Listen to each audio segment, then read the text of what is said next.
নমস্কার, আমি আবির চ্যাটার্জি। আপনারা দেখছেন আমার চ্যানেল ACH মিসলেনিয়াস সলিউশন। আজকে ব্যাংকের ফিক্সড ডিপোজিট নিয়ে কথা বলবো। একজন ভারতীয় নাগরিক যে কোনো ভারতীয় ব্যাংকে যে কোনো পরিমাণ টাকা ফিক্সড ডিপোজিট করতে পারেন। তবে যে পরিমাণ ফিক্সড ডিপোজিট করলেন তার থেকে আয় যদি বছরে 40,000 টাকার বেশি হয় তাহলে 10% ট্যাক্স কেটে নেওয়া হয় উৎসমূল থেকে। যদি 40,000 টাকার নিচে সুদ থেকে আয় হয় তাহলে কিন্তু কোনো টাকা কাটা হয় না, উৎসমূলে কোনো ট্যাক্স কাটা হয় না। যেমন একটা উদাহরণ দিয়ে বলছি, যদি বছরে সুদ বাবদ ফিক্সড ডিপোজিট থেকে আয় হয় 45,000 টাকা, তবে এর 10% মানে 4,500 টাকা কিন্তু উৎসমূলে ট্যাক্স কেটে নেওয়া হয়। আর সিনিয়র সিটিজেনদের ক্ষেত্রে কী হয়, সেক্ষেত্রে সুদ বাবদ 50,000 টাকা অবধি আয় ট্যাক্স কাটা হয় না উৎসমূলে, কিন্তু তার বেশি হলে ঠিক একইভাবে 10% ট্যাক্স উৎসমূল থেকে কেটে নেওয়া হয়। তাহলে আশা করি নিশ্চয়ই বুঝতে পারছেন কত টাকা অবধি ট্যাক্স এক্সামশন লিমিট আমরা জানতে পারছি সুদ বাবদ আয় ফিক্সড ডিপোজিটের ক্ষেত্রে। আশা করি ভিডিওটা আপনাদের খুব ভালো লেগেছে। ভালো লাগলে প্রচুর লাইক করবেন, শেয়ার করবেন এবং সাবস্ক্রাইব করবেন এবং পাশের বেল আইকনটা প্রেস করবেন যাতে পরবর্তী ভিডিওর নোটিফিকেশনটা আপনাদের কাছে একদম প্রথমে চলে আসে। Thank you. নমস্কার, আমি আবির চ্যাটার্জি। আপনারা দেখছেন আমার চ্যানেল ACH মিসলেনিয়াস সলিউশন। আজকে ব্যাংকের ফিক্সড ডিপোজিট নিয়ে কথা বলবো। একজন ভারতীয় নাগরিক যে কোনো ভারতীয় ব্যাংকে যে কোনো পরিমাণ টাকা ফিক্সড ডিপোজিট করতে পারেন। তবে যে পরিমাণ ফিক্সড ডিপোজিট করলেন তার থেকে আয় যদি বছরে 40,000 টাকার বেশি হয় তাহলে 10% ট্যাক্স কেটে নেওয়া হয় উৎসমূল থেকে।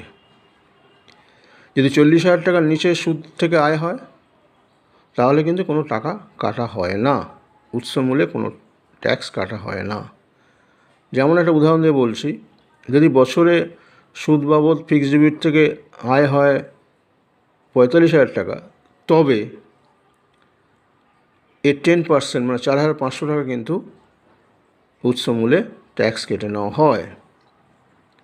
আর সিনিয়র সিটিজেনদের ক্ষেত্রে কী হয়, সেক্ষেত্রে সুদ বাবদ 50,000 টাকা অবধি আয় ট্যাক্স কাটা হয় না উৎসমূলে, কিন্তু তার বেশি হলে ঠিক একইভাবে 10% ট্যাক্স উৎসমূল থেকে কেটে নেওয়া হয়।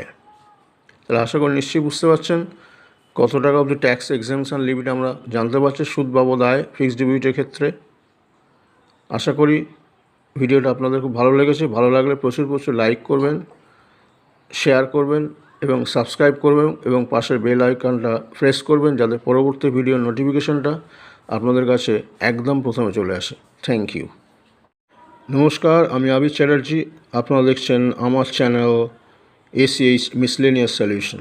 আজকে ব্যাংকের ফিক্সড ডিপোজিট নিয়ে কথা বলবো। একজন ভারতীয় নাগরিক যে কোনো ভারতীয় ব্যাংকে যে কোনো পরিমাণ টাকা ফিক্সড ডিপোজিট করতে পারেন।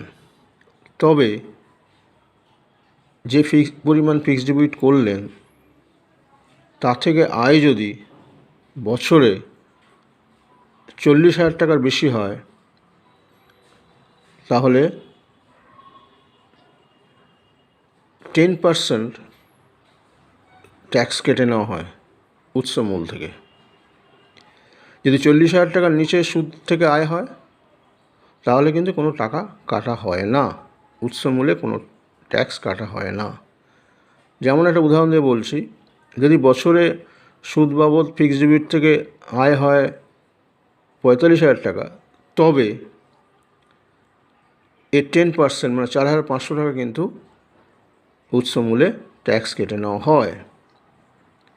আর সিনিয়র সিটিজেনদের ক্ষেত্রে কী হয়, সেক্ষেত্রে সুদ বাবদ 50,000 টাকা অবধি আয় ট্যাক্স কাটা হয় না উৎসমূলে, কিন্তু তার বেশি হলে ঠিক একইভাবে 10% ট্যাক্স উৎসমূল থেকে কেটে নেওয়া হয়।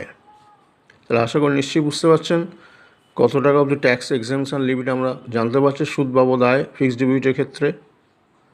আশা করি ভিডিওটা আপনাদের খুব ভালো লেগেছে। ভালো লাগলে প্রচুর লাইক করবেন, শেয়ার করবেন এবং সাবস্ক্রাইব করবেন এবং পাশের বেল আইকনটা প্রেস করবেন যাতে পরবর্তী ভিডিওর নোটিফিকেশনটা আপনাদের কাছে একদম প্রথমে চলে আসে। Thank you. নমস্কার, আমি আবির চ্যাটার্জি। আপনারা দেখছেন আমার চ্যানেল ACH মিসলেনিয়াস সলিউশন।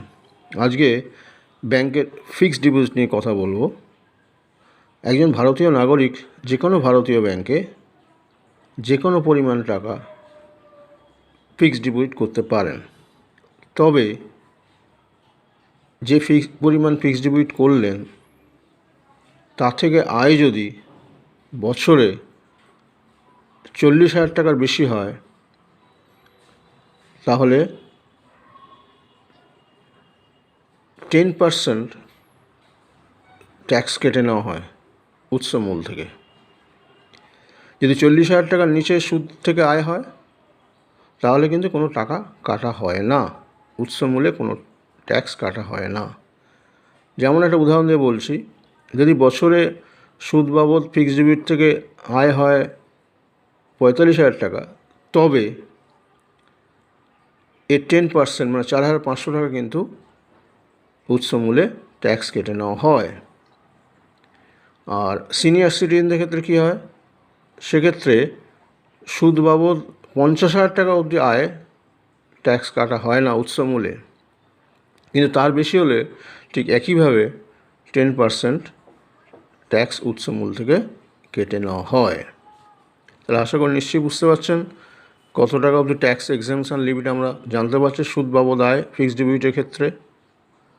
আশা করি ভিডিওটা আপনাদের খুব ভালো লেগেছে। ভালো লাগলে প্রচুর লাইক করবেন, শেয়ার করবেন এবং সাবস্ক্রাইব করবেন এবং পাশের বেল আইকনটা প্রেস করবেন যাতে পরবর্তী ভিডিওর নোটিফিকেশনটা আপনাদের কাছে একদম প্রথমে চলে আসে। Thank you.